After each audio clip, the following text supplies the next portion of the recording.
I see like Tony Parker and Manu within him.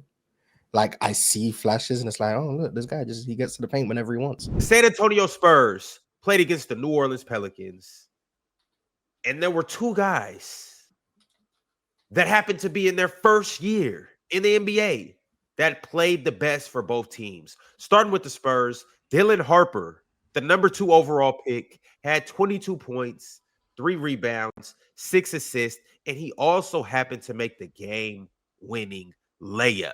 It was a tough bucket too. I will say this: that shot that Dylan Harper hit over Sadiq Bey was not easy. That was a difficult shot under pressure. He is him. Mm-hmm. He is really good. Mm-hmm. And I think it was Sean Elliott who said that's going to be a super duper star. That was the call. He's going to be a super duper star.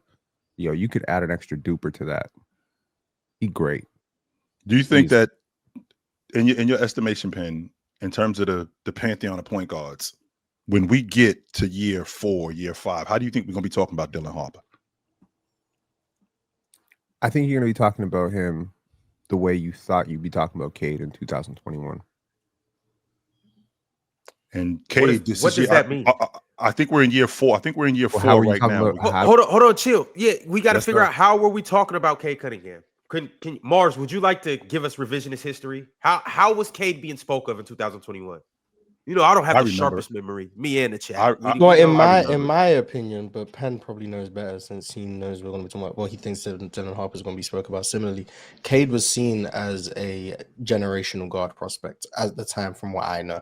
He was seen as this big guard who could do everything on the court, shoot the ball, create for others, get downhill, had defensive upside. There wasn't really seen as many holes in his game in terms of things he couldn't do. He was probably seen as the best American guard prospect since Kyrie, unless I'm forgetting someone. The name was Grant Hill, actually. That was the name that they used with Cade Cunningham when he was coming in. It was Grant Hill. Grant Hill Doncic. Grant Hill prototype. That's what it was. Big guard, 6'7", could get downhill, great transition player, finish at the rim with the best of them. The evolution of the big guard. And today, Ron, where are we with Cade 4 years later? How are we talking about him? He top 7 in MVP ladder. So that's the point. He's just player of the month in the East. There we go. Well, hey, chill. He's lived up to all of those expectations. Mm-hmm. I think it's safe to say that. I'd like to think potentially even exceeded him. Look, man, De'Aaron Fox amazing, right? De'Aaron Fox is a really great player. He is, yeah. So some of y'all think he's like a top 5 point guard. I do. Steph Castle just won Rookie of the Year, right? Correct. He's a really good player too. I had him, at times last year. I had him at number 1 in my draft. All that being said, when Dylan Harper went to San Antonio, I was like, that's the guard of the future. I don't care what you do. I don't care what trade. Giannis going the other way, Dylan Harper staying, Wemby staying. And a lot of people find that to be like weird. Like how could you possibly be talking about this? Aren't we trying to win with Wemby, etc.? Yeah, I think Dylan Harper going to be ready to win in like year 2, year 3. So everything the Spurs got to do right now is geared towards 2027, 2028. That's the year. So you comfortable, Penn, moving off of De'Aaron Fox right now? Well, it looked good last night. It looked good last night seeing the three of them together. So it looked perfectly fine. But I mean, they did squander a 20+ point lead. So I mean, how good did it really look?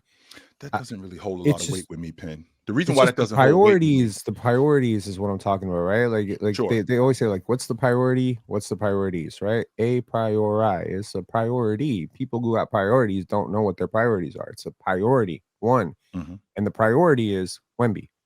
So it's like, which guard here maximizes what a stretch big does the most? I don't know. It's the guy. It's the 6'6" what if all three guy. of them do, though? They do, but they kind of get in each other's way, right?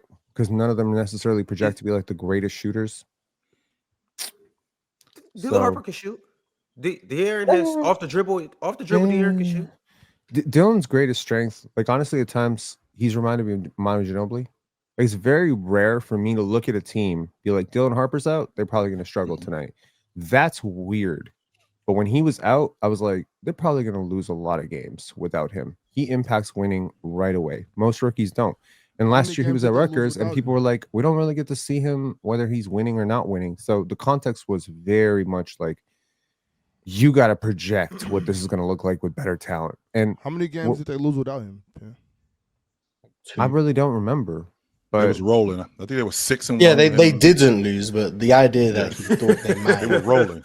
they didn't Rolling lose. in But I the felt Yeah, the idea that he thought they might is what's hey, important. my not whether or not feelings, they my did. because feelings Yeah. matter. Wimby was out, and Is this De'Aaron the in and- theory logic, 'cause- Moss? Is that what this well, is? 'cause- Yeah, 'cause like De'Aaron- the De'Aaron fact that and he Harrison thought were Dylan Harper absolutely- was that good. That He's he my thought the security Spurs would lose blanket without him. show. It's like Yeah, like when but you're a kid, you chill, got a security blanket makes you feel De'Aaron good, and right? Harrison were absolutely carrying the squad. So 100. That was 100% going on. I think De'Aaron Fox was averaging something like 28 a game, 28-6, 26-6, something like that. While that was going on, so in and not theory, to mention Harrison Barnes was balling last night. That's what he does, though.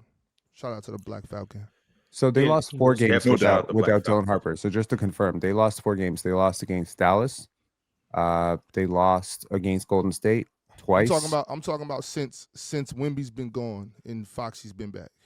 And also, how many did they win without him too? Yeah, but I didn't say since Fox has been back and Wemby was gone. I said when Dylan Harper went out, I now felt like based on how he was playing prior to going out, I was like, oh, they're going to really struggle to replace that coming off the why bench. would you think that though, Penn? Considering De'Aaron Fox who he is, and he very much plays. I mean, Dylan Harper plays like De'Aaron Fox. Except De'Aaron Fox is better. So why would you think that they would have that kind of drop off from a rookie to a vet? Like, Chill. He was De'Aaron wasn't averaging there when like he first got hurt, 27 though, minutes too. a game, like Mhm. 26, 27 minutes a game, and they were like, I think 5-1 to start the season. And people were talking about, is this Spurs team for real? They're going to win a championship. They did all of that without Fox, with Dylan Harper coming off the bench and Sure. doing amazing stuff, and that Manu Ginobili kind of 6-man role. So that's They what I'm went saying. 6 Like and when 4 without Dylan Harper, just anyone. now 6 and there's 4. wait, So what? the 2 games over 500 without him. They're 6 and 3, 4 without 4, Dylan Harper 5. this season. Mhm. Yeah, but I'm saying Two like games- in the 2 games start of over the 500 season, without because him. I couldn't see in the future ahead, 5-1 to start the season. He goes out in that first game, right? The first game he goes out is the one that they lost. Yep. So And a lot of that Yeah, is but The reason I that's said that though, Penn, is because when he went out initially, they didn't have De'Aaron Fox. You know what I mean? So it was kind of like now you're playing without Harper, you're playing without Fox, but totally when different Fo- players when- to me. Yeah, yeah. Yo, I'm yo, not, I wanna- I'm not even trying to compare that. I'm almost done, Ron. I'm just about to just say, like it's not. That's all I was. That's why I was saying that initially, though, Penn. It's like, of course, they're gonna be worse without him if you don't have your starting point guard. But then when Fox is there and Harper goes out, it's not really a big deal. Yo, I want to steer this away from us talking about whether the Spurs are good without Dylan Harper or better with him coming off the bench or whether he should be their point guard of the future. I kind of just want to talk about what's going on right now. The Yep. Spurs are 16-7. That's good for number 5 in the West. They have looked like a very good unit. De'Aaron's missed a good chunk of time. Wemby's missed a good chunk of time. They've been injury riddled, to say the least. Mhm. Dylan Harper missed some time. Stephon Castle missed some time. Yet they are still looking like a good team, and we haven't seen them at full strength. But specifically, Dylan Harper is looking special. And Penn, as much as I want to push back on all the praise you've given him, You can't. I'm liking what I'm seeing. I really am. Why would you want to Yeah. push back on that? you Ron? don't need to push back. You push back enough for the Mhm. last year and a half. I never said I was going to. I said as much as I want to, I'm not going to. But Okay. why I would can't. you I want can't. to? No, but I can't. No, but I don't. I think at this point nobody can, unless you just want to be combative. Right, And so, right. like he's looking like that. He's just better in wins than losses is kind of my point, right? Like Dylan Harper is impacting winning in a very substantial way. A lot of rookies don't. A lot of rookies, there's just a lot of empty calories, scoring a lot of mistakes. He doesn't make a lot of mistakes. He's like a heady veteran, right? So in wins, he plays more. He scores more. He's more efficient. He passes more. He has the ball more. In losses, he has the ball less. He plays less. It's actually quite simple. Penn, do you think that it has something to do with the fact of his pedigree? You know, his father played in the NBA, so this is where he gets the game from. So he understands the pro game a little bit more. So he might be a little bit more advanced than the other rookies from this aspect. Because I Not grew up as- watching my father. Not just his pops, chill. This is pops, but it's his mom. Yes. His mother. It's his mom. His mother. It's his mom. In what way? I'm sorry, Ox. I'm not in the loop when it comes to his mother. Yeah, she the Yeah. one Oxen, what way? Chill out, Ron. Well, Focus, she was Ron. a baller, but she's the one that was coaching them. That is true. Oh, That is Okay. true. She the one that was coaching him and had him in the gym and stuff. Obviously, his pops is Ron Harper, so of course he Sure. got that, and he's seen his mom, his pops, and all that. Comes from that. But his mom, the one had him in the gym, coaching him and all that type of stuff. Him and his older brother too. Yes. So when Rick, Ron Rick Harper Ross Jr. said you wasn't with me in the gym, he wasn't talking He about wasn't talking Dylan about Harper. her. Okay, he wasn't talking about her because No, they was in the sir. gym. Okay, I could get with Yes, that. All yes, right, she I was could in the definitely get with lab. that. Okay, because a lot of moms are on the sideline and they're cheering. His mother actually knows the game. She's the X and O person. I didn't know that. This is news to me. Okay, I did not know this. Yo, Mars. Let's say we have somebody that hasn't seen Dylan Harper play yet. How would you describe them? Like just a quick scouting report of what he is and what you would project him to be. Crafty downhill guard who can guarantee 2 feet in the paint on any given possession, who plays with amazing pace and control for a player of his age, is a willing passer, and is one of the better finishing talents in the league amongst like his peers and whatnot. Hasn't shown much of an intermediate game to date, and isn't a great outside shooter, but has shown flashes, and numbers would say he has room to grow in those areas, particularly from three. But that's probably the best way I would describe him offensively. And defensively, I think he's actually been better than I thought. They've had him guarding the ball quite a lot when he's been out there, and I think he's held his own, which was a pleasant surprise considering what I expected from him defensively. Not to be a liability, but like definitely not to provide close to neutral value on defense. So that's more of a surprise, but that's probably the best way I would describe him.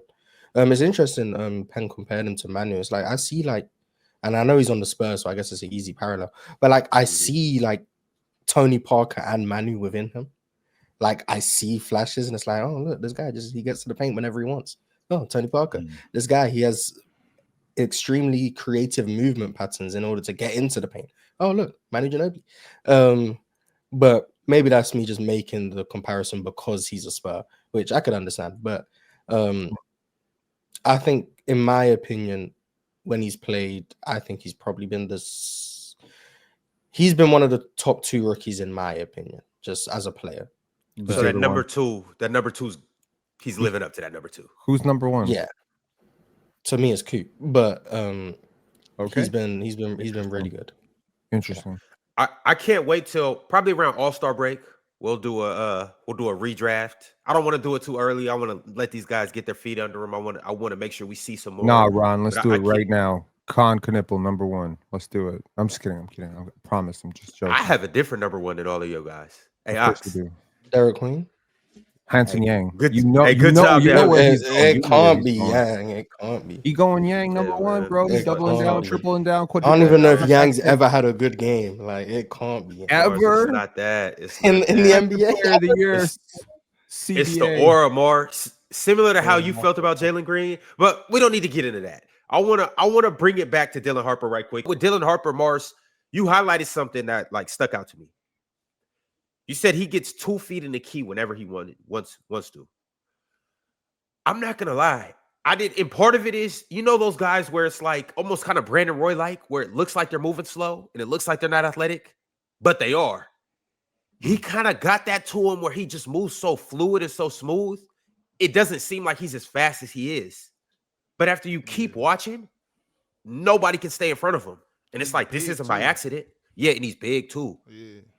I didn't realize just how quick and how fast this dude was.